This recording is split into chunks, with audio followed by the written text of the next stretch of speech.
Tifa anakuja kuweka ushindani mkubwa. Ni maneno ya wadau ambapo wameweza kutoa maneno yao baada ya kumuona mtoto Tifa ambaye alikuwa akiwa anaimba, huku wengi wakidai kwamba huenda sasa mtoto akishakuwa na umri ambao umekaribia, basi atakuja kuvuruga ukaribu wa Nandy na Zuchu na kuweka ushindani mkubwa katika biashara ya muziki. Ona kipaji cha Tifa akiwa anacheza, yani alionekana akiimba, lakini mtoto alionekana akiimba tofauti kabisa na wasanii hao ambao kwa sasa wanaonekana kuwa na ukaribu na washindani zaidi, yani Nandy pamoja na Zuchu ambao wenyewe wanaimba kwa Kiswahili, lakini yeye alionekana akiimba kwa Kiingereza, huku wengi wakidai kwamba pengine anakuja kuharibu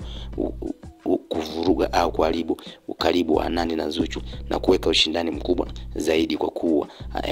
akijumishwa na kupewa nguvu na baba yake Diamond Platnumz, basi atakuwa na nguvu zaidi ya kuweza kushindana nao. Tifa aliweza kujirekodi ka video clip ambako kalikuwa kanasambaa kwenye mtandao wa Instagram, kakiwa anacheza huku akiimba, huku akiwa anacheza akiwa ananyosha sauti yake, ambayo wengi wakitafsiri kwamba hii sauti inaweza kuwa inavutia zaidi kuliko ya Nandy au Zuchu, hivi anawezekana kuja kuvuruga hapo baadaye ukaribu wa Nandy na Zuchu na kuweka ushindani mkubwa katika biashara ya muziki, kwa kuwa anaonekana ni mtoto ambaye anakuja kwa speed zaidi, ukijumisha kwamba hapo hajapewa support na baba yake, yani hapo ni anajaribu tu kama anaweza akafiti au akaendelea na masomo au na mambo mengine.